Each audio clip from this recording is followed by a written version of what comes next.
ಅಂತಹ ಒಂದು ಸಮಸ್ಯೆಯನ್ನು ನಾವೆಲ್ಲರೂ ಸೇರಿ ವಿರೋಧಿಸಬೇಕು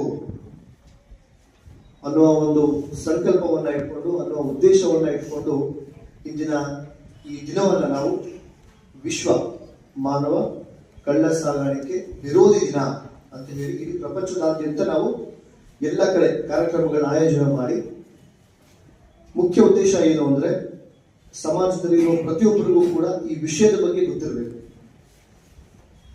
ಕಾರಣಗಳನ್ನ ನಾವು ತಿಳ್ಕೋಬೇಕು, ಸಮಾಜದಲ್ಲಿ ನಮ್ಮ ಪಾತ್ರ ಏನು ಅನ್ನೋದನ್ನ ನಾವು ತಿಳ್ಕೋಬೇಕು ಅನ್ನೋದು ಉದ್ದೇಶ. ಮುಂದುವರೆದು ಯಾಕೆ ಈ ಕಾರ್ಯಕ್ರಮಗಳನ್ನ ನಾವು ವಿದ್ಯಾರ್ಥಿಗಳ ಹಂತದಲ್ಲಿ ಇಟ್ಕೊಳ್ತೀವಿ ಅನ್ನೋದು ಕೂಡ ಒಂದು ಮುಖ್ಯವಾದ ಕಾರಣ ಇದೆ. ಮೇಲಾಗಿ ಈ ಕಾರ್ಯಕ್ರಮವನ್ನ ಈ PU ಕಾಲೇಜಿನಲ್ಲಿ ನೀವೇನು ಓದ್ತಾ ಇದ್ದೀರಿ, ನಿಮಗೆ ಇಟ್ಕೊಂಡಿದ್ದು ಬಹಳ ಅಭಿನಂದನ.